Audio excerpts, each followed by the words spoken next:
Qui sont mes grands-parents ? Qu'ont-elles vécu ? Quelles époques ont-ils traversées ? Que m'ont-elles transmis ? À vrai dire, je n'en sais pas assez. Alors, je retourne la question, et dans chaque épisode, une ou un invité viendra au micro raconter l'histoire de ses grands-parents. D'où ils viennent, ce qu'elles ont accompli, comment ils ont vécu.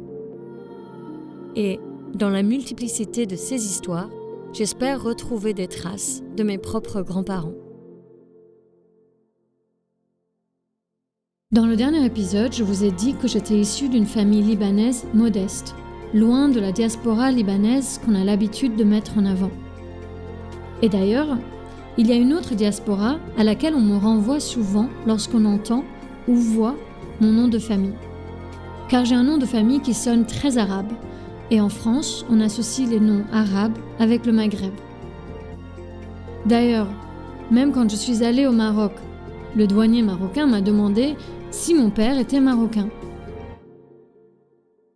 Alors, j'ai voulu explorer la trajectoire d'un alter ego maghrébin de mon grand-père. Et dans cet épisode, c'est Nadia qui va nous parler de ses grands-parents. Donc aujourd'hui, je vais vous parler de l'histoire de mon grand-père maternel. Je vais essayer aussi de parler aussi de ma grand-mère. Donc mon grand-père maternel, du coup, il s'appelle Mansour. Il est né en 1937 dans un petit village, dans un tout petit village en fait, qui est situé en Petite Kabylie, actuellement dans la wilaya de Boş-Borarej, donc c'est la Kabylie des Bibans. C'est une région très montagneuse. Du coup, il était dans un petit village très haut perché, très isolé, et comme tout le reste de la Kabylie, c'était un village qui était pendant la période coloniale, rongé par la misère, la faim. Comme c'était très haut perché, les hivers étaient très rudes. Je sais qu'il vivait dans la misère, mais il ne nous racontait pas forcément les détails. Il aimait pas trop s'épancher là-dessus. Pour avoir quelques idées un peu de la misère qui régnait en Kabylie, je me suis penchée sur une série d'articles qui ont été écrits par Albert Camus en 1939 dans le journal Alger républicain. Cet ouvrage, c'est un précieux témoignage de la période coloniale. Et je trouvais intéressant de lire un petit passage, en fait, l'introduction. Quand on aborde les premières pentes de la Kabylie, à voir ces petits villages groupés autour de points naturels, ces hommes drapés de laine blanche, ces chemins bordés d'oliviers, de figuiers et de cactus, cette simplicité enfin de la vie et du paysage, comme cet accord entre l'homme et sa terre, on ne peut s'empêcher de penser à la Grèce. Et si l'on songe à ce que l'on sait du peuple kabyle, sa fierté, la vie de ces villages farouchement indépendants, la constitution qu'ils se sont donnée, une des plus démocratiques qui soit, leur juridiction, enfin, qui n'a jamais prévu de peine de prison, tant l'amour de ce peuple pour la liberté est grand, alors la ressemblance se fait plus forte et l'on comprend la sympathie instinctive qu'on peut vouer à ces hommes. Mais je dois dire tout de suite que l'analogie s'arrête là, car la Grèce évoque irrésistiblement une certaine gloire du corps et de ses prestiges. Et dans aucun pays que je connais, le corps ne m'a paru plus humilié que dans la Kabylie. Il faut l'écrire sans tarder, la misère de ce pays est effroyable. Dans une des régions les plus attirantes du monde, un peuple entier souffre de faim et les 3/4 de ces hommes vivent des charités administratives. Ces hommes, qui ont vécu dans les lois d'une démocratie plus totale que la nôtre, se survivent dans un dénuement matériel que les esclaves ne connaissent pas. Et comment l'oublierais-je, puisque je me sentais une mauvaise conscience que je n'aurais pas dû être le seul à avoir. Mais il fallait pour cela avoir vu dans les villages les plus reculés de la montagne ces nuées d'enfants pataugeant dans la boue des égouts, ces écoliers dont les instituteurs me disaient qu'ils s'évanouissaient de faim pendant les classes, ces vieilles femmes exténuées faisant des kilomètres pour aller chercher quelques litres de blé donnés par charité dans des centres éloignés, et ces mendiants, enfin, montrant leurs côtes défoncées à travers les trous de leurs vêtements. Ces spectacles ne s'oublient que lorsque l'on veut les oublier. Ce livre, pour moi, il est assez précieux parce que c'est vraiment très complet. Ça décrit la vie dans de nombreux villages de Kabylie et du coup, ça me permet un peu de mieux comprendre comment ont vécu finalement mes ancêtres. Donc, il vit avec ses parents, ses frères et sœurs. Alors, il a une enfance assez particulière, donc il va pas à l'école parce qu'il n'y a pas d'école en fait française dans son village. Par contre, il va, dans sa toute petite enfance, je crois qu'il allait juste à l'école coranique, en fait. Donc, il avait commencé, je pense, à apprendre un tout petit peu l'arabe. Mais en fait, à l'âge de ses 7 ans, il a perdu son papa, qui est mort d'une maladie. Je crois qu'il y avait une épidémie de typhus, je pense, donc il est peut-être mort de ça. Et du coup, il s'est retrouvé l'aîné de sa famille à l'âge de 7 ans, et il a dû arrêter d'aller à l'école coranique pour pouvoir travailler et essayer d'avoir un peu de gagner quelques sous en fait pour pouvoir se nourrir. Donc à l'âge de 7 ans, il se met à travailler dans les champs pour des salaires vraiment très très bas. C'est vrai qu'il nous parlait pas trop de cette enfance. C'était un sujet douloureux pour lui, donc il l'évoquait pas trop. Il m'avait dit qu'il avait vécu une misère vraiment noire entre l'année où est mort son père et les 10 années qui ont suivi, quoi. C'était assez difficile. À cette époque-là, ils n'avaient pas de chaussures. Il avait, je pense, qu'une seule tenue. Vraiment, c'était la misère. Il mangeait pas du tout à sa faim. Il souffrait beaucoup du froid l'hiver. Enfin, c'était assez compliqué. À l'âge de 17-18 ans, donc en 1955, il décide de venir en France pour pouvoir travailler et subvenir aux besoins de sa famille, qui est donc restée en Kabylie. Donc il faut savoir qu'à cette époque, la main-d'œuvre algérienne, elle était réquisitionnée en métropole pour les travaux qui étaient difficiles physiquement et peu valorisants socialement. Donc il faut savoir qu'en 1954, d'après mes recherches, il y avait entre 230 000 et 270 000 travailleurs algériens en France. Donc ça correspond à 1 Algérien sur 7 qui immigrait en France. Et en Kabylie, ça pouvait aller en fonction des villages jusqu'à 5 Kabyles sur 10. Donc tous ces Algériens se retrouvaient à aller travailler en France hexagonale pour pouvoir subvenir aux besoins de leur famille, de leur village. Donc lui, il part donc de son petit village déjà. C'est pas un village en bord de mer, donc il doit d'abord se rendre à Alger pour pouvoir prendre le bateau. Donc c'est déjà un premier voyage parce que il y avait pas de moyens de transport, etc. Donc je crois qu'il a pris un bus dans la ville la plus proche de chez lui, mais c'était quand même assez loin puisque c'est un village très isolé. Quand il arrive à Alger, c'est assez compliqué pour lui parce que il arrive dans une grande ville dont il parle pas la langue, il parle ni français ni l'arabe. Et il a réussi à monter dans un bateau, donc ils étaient entassés dans la cale avec les autres travailleurs. Et il m'avait raconté que le voyage avait été très très difficile. Donc il arrive en juillet 1955 à Port-Vendre, vers Perpignan. Et de là, il prend le train pour Paris, puisqu'il a un oncle qui habite dans le 11e arrondissement de Paris, où habite une forte communauté kabyle. Il faut savoir qu'en fait, même maintenant, jusqu'à présent, je pense, les gens d'un même village ou d'une même région se regroupent là où ils connaissent des gens. Donc en général, dans la même ville ou le même quartier d'une grande ville.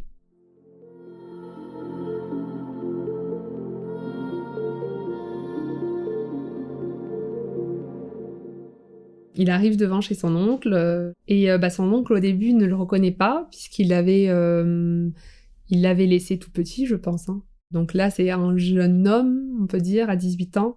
Donc au départ, il le reconnaît pas. Puis après, il l'accueille donc chez lui. Alors en fait, ils habitent dans une caserne désaffectée. Apparemment, c'était un grand bâtiment qui était plein de chambres. Et dans chaque chambre, il y avait une famille de plein de nationalités différentes. Donc c'était des conditions assez précaires encore. Le bâtiment était... déjà, c'était une caserne désaffectée. C'était infesté de rats, apparemment. Mais bon, il a au moins un endroit où aller. Il a un peu de famille, puisqu'il a son oncle avec sa femme et ses enfants. Quand d'autres allaient dans des foyers, etc. Donc maintenant, une fois arrivé chez son oncle, une fois installé, il se met à chercher du travail, puisque c'est le but de sa venue en France, c'était d'avoir un peu d'argent pour pouvoir l'envoyer à sa famille. Par chance, c'était une période de plein emploi, il me disait, donc c'était assez facile de trouver du travail, et donc il a fait plein de petits boulots, il travaillait sur les chantiers, il a travaillé, je crois, dans une société de nettoyage, il a fait vraiment beaucoup de choses. Au départ, il parlait pas français, du coup, il était analphabète en plus. Et sur le chantier, pour compliquer encore la chose, il y avait plein d'ouvriers de plein d'origines différentes. Il y avait des Italiens, des Polonais, etc. Je pense pas que c'est à ce moment-là qu'il a appris le français. Peut-être un peu, parce qu'il y avait sûrement quand même quelques Français. Mais c'était vraiment un environnement multiculturel, quoi. Donc quand il arrive, je pense qu'il y a eu peut-être un choc culturel. Il me l'a pas dit comme ça, mais... il avait déjà été étonné par Alger, parce que c'est déjà une très grande ville, etc. Donc pour lui, Paris ne l'avait pas étonné plus, entre guillemets, parce que c'était à peu près... c'était aussi une grande ville. Mais par contre, il y a d'autres choses qui l'ont un peu étonné. Donc par exemple, ses collègues sur le chantier buvaient beaucoup. Et du coup, il me racontait qu'ils étaient sous dès le matin avec leurs pioches. Et donc je pense qu'il avait vraiment pas l'habitude de voir ça et que ça l'a étonné, simplement. Il trouvait aussi les gens, ses collègues, un peu sales. Il me disait qu'ils avaient toujours le même bleu de travail, taché, tout sale. Apparemment, son collègue lui a même fait la réflexion un jour en lui disant « Ah, mais comment tu fais pour être toujours propre sur toi, etc. » C'est des petites choses dont on fait pas attention, mais il venait d'un pays avec une culture différente, en plus d'un village très isolé. Donc il y a plein de choses qui ont dû le marquer en arrivant ici. Malgré tous les travaux qu'il a pu trouver, il mangeait toujours pas à sa faim. Donc c'était mieux qu'en Kabylie, bien évidemment, parce que là, il mangeait quasiment rien. Mais c'était toujours difficile, ils étaient pauvres. Du coup, il était très fatigué aussi avec le travail. Il y allait parfois le ventre vide. Il m'avait raconté qu'il avait fait des malaises sur le chantier. C'est toujours pas une période facile, en fait, hein, même si c'est mieux, mais en fait, il se rattache à l'idée que, en fait, il avait le but de subvenir aux besoins de sa famille, donc je pense qu'il était, il prenait son courage à deux mains et il surmontait les obstacles pour pouvoir justement sortir sa famille de la misère. Il y a une autre chose dont il m'a parlé, c'était le froid. C'est vrai que dans sa région de Kabylie, il y avait aussi des hivers rudes, mais là, il m'a parlé de l'hiver 56. Cet hiver-là, il y a eu une énorme vague de froid en France. Ça allait jusqu'à -15, -20 degrés. Je vous avais raconté qu'il habitait dans une caserne désaffectée, donc dans une pièce avec son oncle, la femme de son oncle et tous leurs enfants. Mais à un moment, il y a une autre chambre qui s'est libérée dans le bâtiment, et du coup, il a pu avoir une chambre. Par contre, la vitre était cassée. Tellement il faisait froid, il y avait des stalactites dans sa chambre. Et il m'avait raconté une anecdote d'une nuit où il avait très froid, qu'il avait pris un poêle de charbon, je pense. Et comme il savait pas s'y prendre tout seul, il a mis tout le sac de charbon. Il a failli être intoxiqué cette nuit-là. Même pas un an après, donc 11 mois plus tard, en 1956, son village en Kabylie et les villages alentours ont été bombardés par l'armée française. Et du coup, il apprend qu'il a perdu toute sa famille en Algérie. Donc sa mère, ses frères et sœurs, il n'a pas eu le temps de leur envoyer quoi que ce soit, qu'ils sont tous morts sous les bombes. Donc à 19 ans, il se retrouve tout seul, sans plus aucune famille, mis à part sa sœur, qui s'était mariée et du coup qui vivait dans une grande ville dans l'ouest algérien, à Oran. Et c'est vraiment, je pense, un jour très douloureux pour lui, dont il a jamais vraiment parlé. C'est plus ma grand-mère qui nous a raconté ce genre de choses, et puis de nous-mêmes, on a été faire des recherches aussi. Mon oncle a trouvé la couverture de Paris Match qui mentionnait justement l'opération Espérance qui avait eu lieu en 1956 dans la région de mon grand-père, donc dans la région des Bibans. Espérance, c'est un mot positif, donc j'ai du mal à faire le lien. Et qui a fait de nombreuses victimes, de nombreux morts, blessés, de nombreuses maisons en ruine. Donc c'est vraiment une opération qui a provoqué de lourdes pertes, et dont fait partie le bombardement qui a tué la famille de mon grand-père. Je pense que ça a dû être dur pour lui parce que non seulement il a perdu sa famille, mais en plus, son objectif premier en venant en France, c'était vraiment de subvenir aux besoins de sa famille. Et du coup là, puisqu'il avait plus de famille, il avait plus d'objectif. Puisqu'il est en France et que sa seule famille restante, c'est son oncle qui est en France, il décide de rester. La vie en France, elle est pas évidente. Surtout, faut pas oublier en plus qu'il est algérien, on est en pleine guerre d'Algérie. Il me disait qu'en plus, ils avaient pas du coup les mêmes salaires que les autres, pas le même traitement. Il travaille dur, il fait tout pour réussir, pour gagner un peu d'argent et pour pouvoir construire une vie. Et du coup, il décide d'apprendre aussi à parler français, d'apprendre à lire, puisqu'il est analphabète. En plus de tous ses petits boulots, le soir, il va prendre des cours de français. Donc au départ, c'était avec un curé. Il m'avait raconté, donc il avait un peu appris, mais ça allait trop lentement à son goût. Et en fait, à chaque fois qu'il y avait un nouvel arrivant, il reprenait tout à zéro. Et du coup, lui, je pense qu'il avait des facilités et il avait envie d'aller plus loin. Donc il a décidé de changer de cours. Il a trouvé un cours au niveau du boulevard Diderot. D'après ce qu'il m'avait dit, c'était d'un assez bon niveau. Mais en fait, un soir d'hiver, il avait un peu d'avance. Comme il faisait froid, il m'a dit qu'il était entré dans un café algérien en attendant son cours. Il se trouve que dans ce café-là, il y a eu un coup de feu. Les CRS apparemment sont arrivés et leur ont demandé de pas sortir, mais il a pas compris, et puis comme il avait peur, il est parti en courant, il s'est enfui, pour aller à son cours, et puis pour échapper, pour sortir de là. Et il m'avait raconté que les CRS l'avaient suivi, l'avaient embarqué, et en le contrôlant, en lui demandant ses papiers, ils avaient découvert son cahier d'écolier, et du coup, ils l'ont relâché. Son cahier d'écolier l'a un peu sauvé ce jour-là, mais du coup, il a plus remis les pieds au cours du soir. Ça l'a un peu dissuadé,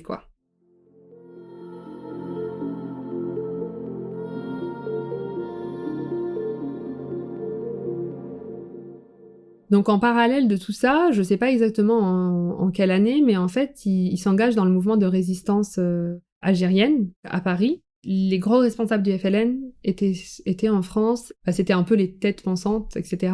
Mon grand-père, lui, faisait beaucoup de transport de documents pour le FLN, donc on lui donnait un point de rendez-vous et un lieu où remettre le document. Je crois qu'il a aussi participé à des réunions qui avaient eu lieu. avec le FLN en France. Des deux côtés, et même du côté algérien, parfois, les gens ne savent pas forcément que les Algériens de France ont contribué à la résistance et se sont battus pour l'Algérie. Et en fait, c'est le cas. À cette époque-là, il est également appelé pour faire le service militaire dans l'armée française. Il faut savoir que les Algériens étaient appelés puisqu'ils étaient français. Et ça, ils étaient appelés dès très tôt, dès le début du XXe siècle. Donc, de nombreux Algériens et même plus largement de nombreux Africains ont fait, notamment, par exemple, la Première Guerre mondiale, la Seconde Guerre mondiale aussi. Moi, j'ai mes arrière-grands-pères du côté paternel qui ont fait cette guerre.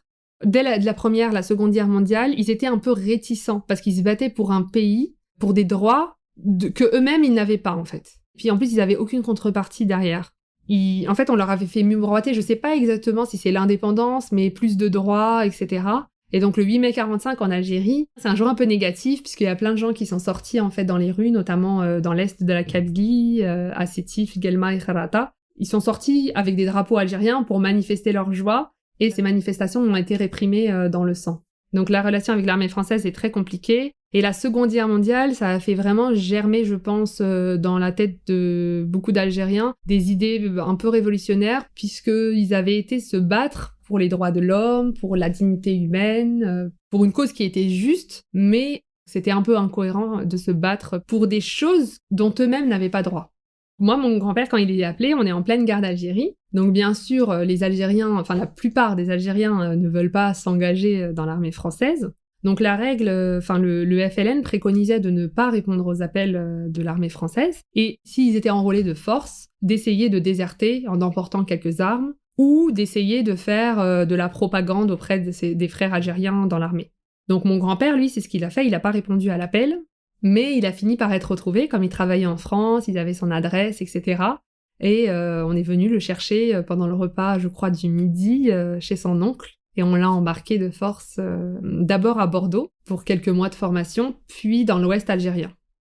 Je me suis demandé pourquoi l'armée française finalement appelait des Algériens, surtout pendant la guerre d'Algérie, sachant que la majorité des Algériens ne voulaient pas collaborer avec la France. Du coup, j'ai fait des recherches et je suis tombée sur une revue d'histoire qui s'appelle XXe siècle. C'est un article qui a été écrit par Stéphanie Chauvin sur les conscrits français de souche nord-africaine.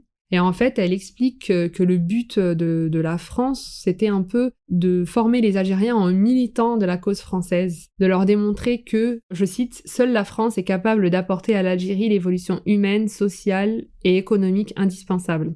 En fait, ils prenaient des Algériens qui, pour la plupart, étaient illettrés pendant la période de l'Algérie française, et on essayait de les faire changer de camp en leur lavant un peu le cerveau, finalement. Il y avait je crois, des cours de français, pour certains, pas tous, hein, mais j'ai lu qu'il y avait ça, et qu'on leur faisait vraiment de la propagande sur la France. Bien évidemment, ce travail a été contré par celui du FLN, puisque comme disait Gisèle Halimi, qui est morte récemment, un peuple humilié est un peuple qui se battra jusqu'au bout pour retrouver sa dignité. Donc peu importe finalement qu'ils étaient illettrés ou quoi que ce soit, finalement ce travail n'a pas vraiment marché. Donc mon grand-père, il fait son service militaire puisqu'il y est contraint pendant 24 mois, donc c'est quand même assez long. Il me racontait que les Algériens étaient à l'écart des autres. Ils étaient dans le même lieu, mais je crois qu'il y avait un peu d'une séparation. Enfin, ils étaient regroupés entre Algériens, eux. Et les Européens étaient un peu regroupés entre eux. Et pendant ce temps-là, puisqu'ils combattaient pas, en fait, ils faisaient plutôt des travaux ou ce genre de choses. Et lui, en fait, il a eu l'idée, et la très bonne idée, de passer son permis poids lourd. Donc, il était dans le transport. Après son service militaire, donc il revient en France, chez son oncle, qui n'est plus à Paris maintenant, mais qui a été relogé à Orly. La caserne où ils habitaient à Paris a été, je crois, rasée. Je pense qu'elle devait être trop insalubre. Une partie des habitants de l'immeuble ont été relogés dans le 93 et l'autre partie dans le 94, ce qui est le cas, du coup, de mon grand-père et de son oncle. Et en 1961, il retourne en Algérie pour se marier. Donc, il se marie avec ma grand-mère, qui est originaire de la même région que lui, donc en petite Kabylie, dans un petit village juste à côté de chez lui, etc. Mais qui, elle, est née dans une grande ville, donc dans l'ouest algérien, à Oran. Quand elle se marie avec mon grand-père, elle le suit en France, quelques mois après. Ce qui était rare à cette époque, parce que la plupart des immigrés algériens partaient seuls, ils pouvaient pas forcément emmener leurs femmes et leurs enfants, ils étaient dans des foyers en France. Et de temps en temps, quand ils pouvaient, ils retournaient voir leur famille juste pour les vacances. Donc ma grand-mère, elle arrive en France, c'est aussi dur pour elle, bien sûr, parce qu'elle a pas de famille, c'est un nouveau pays, une nouvelle culture. C'est différent. En Algérie, il y a beaucoup des fortes interactions sociales entre les gens, etc. Enfin, entre les femmes, en tout cas, entre elles. Et puis ils habitaient tous ensemble, avec plein de familles, etc. Ici, elle est plutôt seule. Heureusement que y a mon grand-père a son oncle ici et sa femme est également ici. Donc elle habite chez eux au départ et même quand après ils prennent leur appartement, elle la voit en fait régulièrement, donc heureusement. Mais c'est vrai que c'est pas facile, ça lui plaît pas trop. Elle trouve que le ciel gris, elle parle pas français. Entre-temps, elle perd plusieurs membres de sa famille sans pouvoir aller les voir. Donc c'est pas évident pour elle non plus. Donc mon grand-père, comme je vous l'avais dit, lors de son service militaire, il a eu la bonne idée de passer son permis poids lourd. Ça lui a permis dans sa vie de lui ouvrir des portes, puisqu'il a trouvé très rapidement un poste à la mairie d'Orly. Donc il était chauffeur poids lourd pour la ville.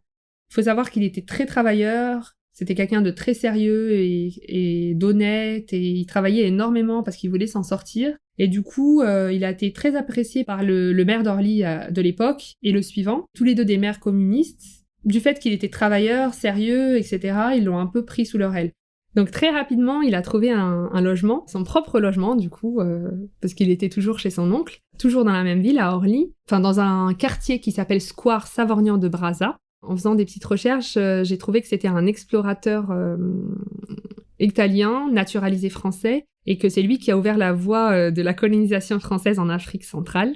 Et il se trouve qu'il est allé en Algérie et qu'il a été horrifié par la violence de la répression de la révolte kabyle par les troupes françaises. En voyant ça sur Wikipédia, je me suis dit c'est quand même drôle qu'il ait trouvé son premier logement dans ce quartier-là. Mais ils étaient très contents parce que c'était un bâtiment neuf. C'était rare les Algériens qui avaient ça à cette époque. Lui, il a pu échapper au bidonville, il a pu échapper aussi il y avait juste en face du bâtiment où il était une cité d'urgence à Orly, donc c'était un peu des sortes de bidonvilles aussi. Et eux, non, ils avaient un appartement, leur propre salle de bain, ce qui était un luxe à cette époque, qui lui a permis de construire finalement une nouvelle vie avec sa femme et plus tard avec les enfants qui naîtront.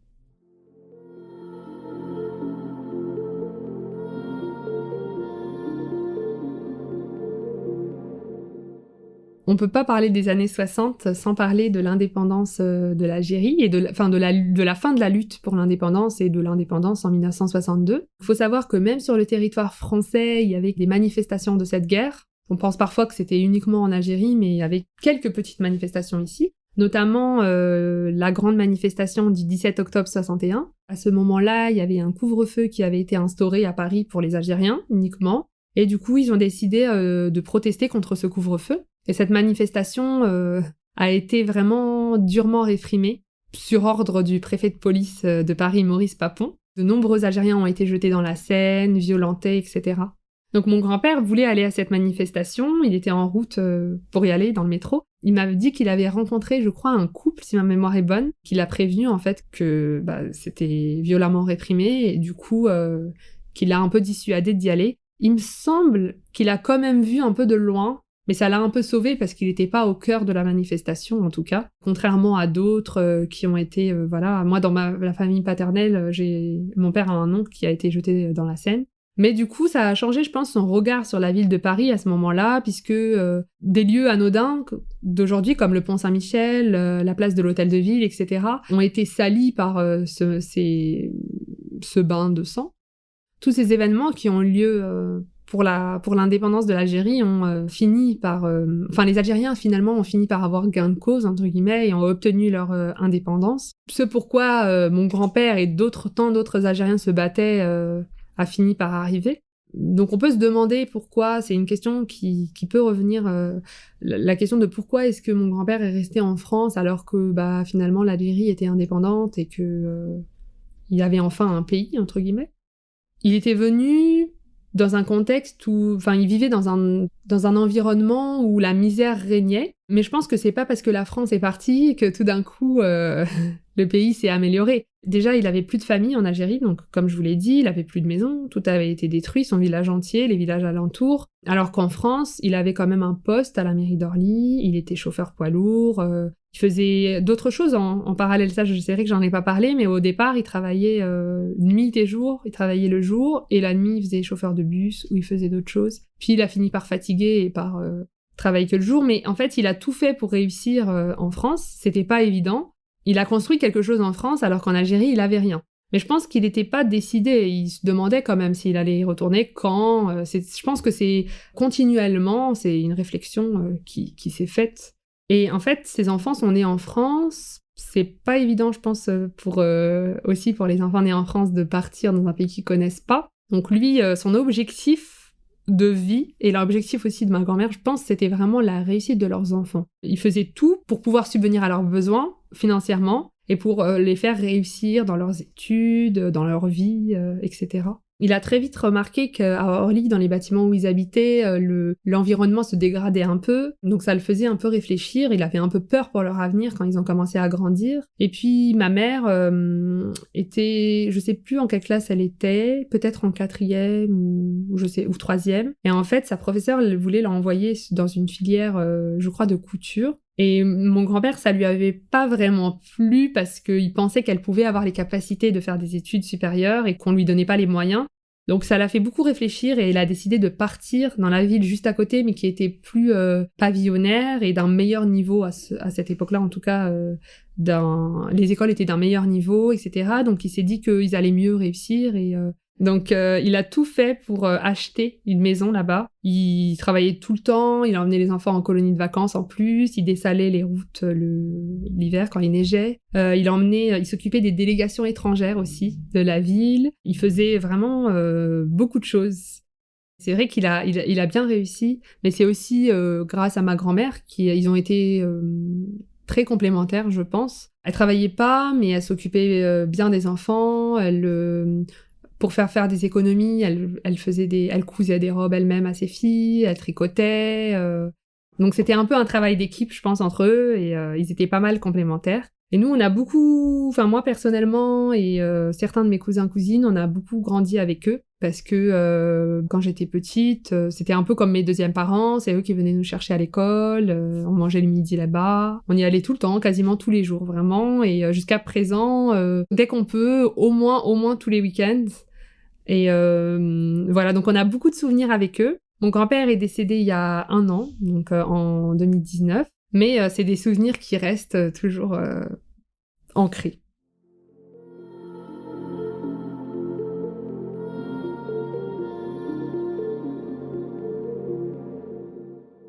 Concernant la transmission qui a été faite donc dans ma famille, de la part de mon grand-père, je pense qu'il y a des choses qui étaient douloureuses pour lui.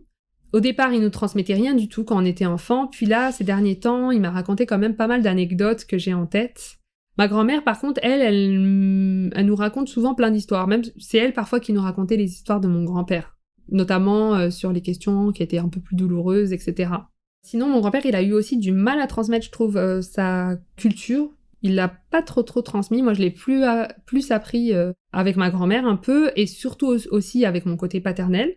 Mais par contre, je trouve qu'il nous a fait une transmission non verbale. C'est à travers son comportement et ses valeurs, il nous les a transmis un peu quelque part. Donc la valeur du travail, de l'honnêteté, du courage, le respect des autres, le sérieux, la dignité, la justice, tout ça.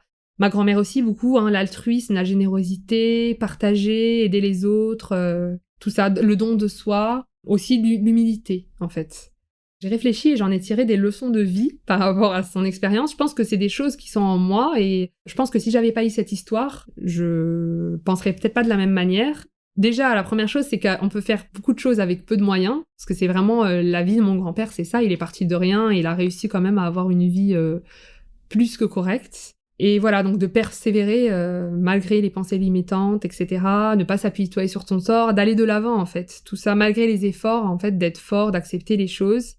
Et aussi, ça m'a appris à ne pas juger les gens. les étrangers, à ne pas juger les gens qui savent pas lire, de pas juger sur les apparences des gens, sur les origines, sur le prétendu niveau social, intellectuel. Dans l'exemple de mes grands-parents, ils n'ont pas été à l'école, mais ils sont très intelligents. Mon grand-père, il était très instruit, calé en politique, en géopolitique, vraiment. Il parlait très bien français, il m'apprenait plein de mots et d'expressions que je connaissais pas. Il avait sûrement des facilités, mais et une forme d'intelligence, mais bon, après, il était aussi très travailleur. Donc vraiment, c'est de pas juger, de pas se sentir supérieur à l'autre, mieux que l'autre, peu importe qui on est, quoi. Même si on est grand chirurgien ou je sais pas quoi, à être humble, en fait. C'est plus ça. Mon grand-père n'a jamais fait de thérapie ou quoi que ce soit pour soigner ses traumatismes passés. Je pense qu'il les a juste un peu enfouis.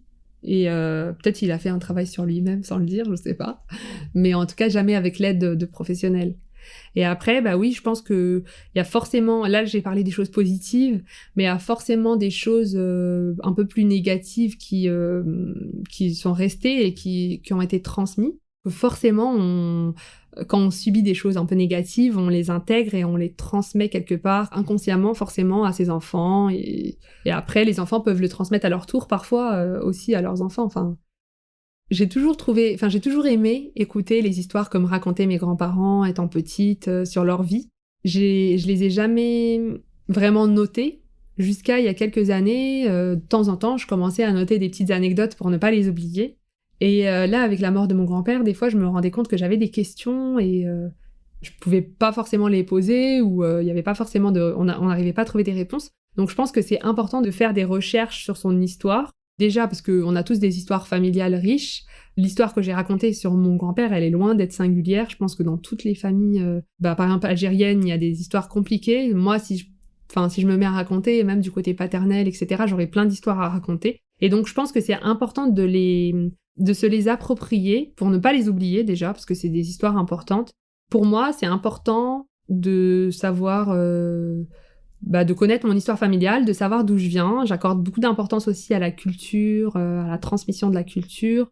Je pense que c'est important pour moi d'apprendre cette histoire, en plus de l'histoire de France, parce que j'habite en France, je suis née en France et c'est ce qu'on apprend à l'école, c'est tout à fait normal. Mais du coup, c'est l'histoire de mes origines, si je vais pas la chercher moi-même, je vais jamais l'apprendre, elle va pas tomber du ciel, quoi. Donc je me dis que c'est important pour moi de faire ces recherches-là pour savoir et puis à mon tour transmettre plus tard ou même actuellement à mes amis.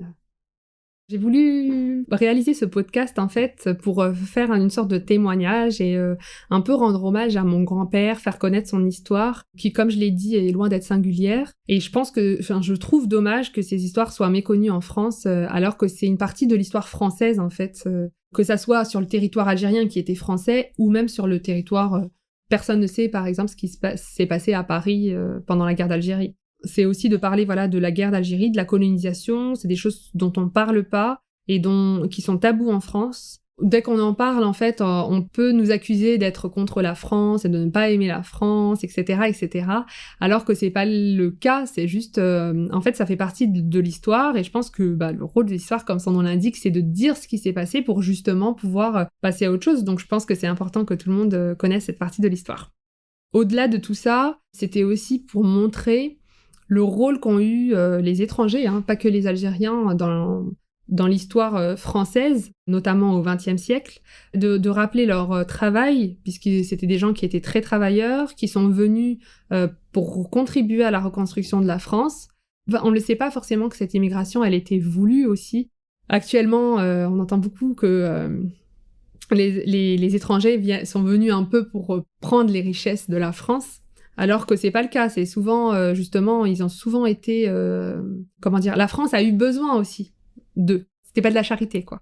Moi, j'ai eu l'occasion d'ailleurs de discuter une fois avec une dame, et elle me disait justement qu'on était venu prendre les richesses de la France, etc., etc. Donc je lui ai un peu expliqué l'histoire de mon grand-père, et qui est l'histoire de beaucoup d'autres hommes et familles en France. Et au début, elle essayait de nier, puis ensuite, quand elle a vu que je connaissais bien le sujet, etc., elle m'a regardée avec un grand sourire narquois et elle m'a dit oui, vous les immigrés, vous êtes comme des Kleenex, on vous utilise et puis on vous jette. Et j'étais un peu scotchée, et le fait qu'elle me le dise avec un grand sourire, Ça m'a encore plus choquée. Je voulais juste raconter son histoire pour montrer que mon grand-père, c'était pas un Kleenex comme tous les autres, bien sûr, travailleurs ou tous les autres immigrés. Donc voilà, c'était l'histoire de mon grand-père, Mansour, et Mansour en arabe, ça veut dire victorieux. Donc je pense que ça résume un peu sa vie. En mon sens, c'était une belle réussite.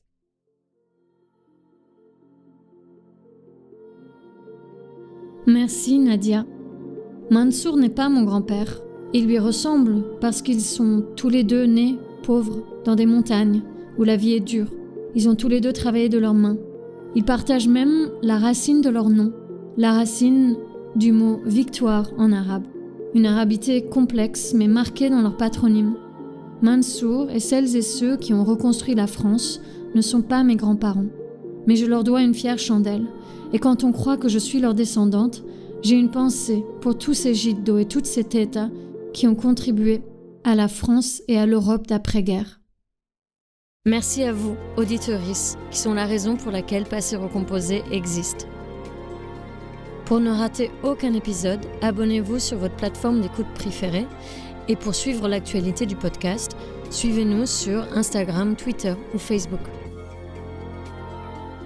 Un grand merci à Laura Bois pour le montage. Laura fait le podcast Môme, entre autres. C'est une personne à suivre, elle fait de belles choses.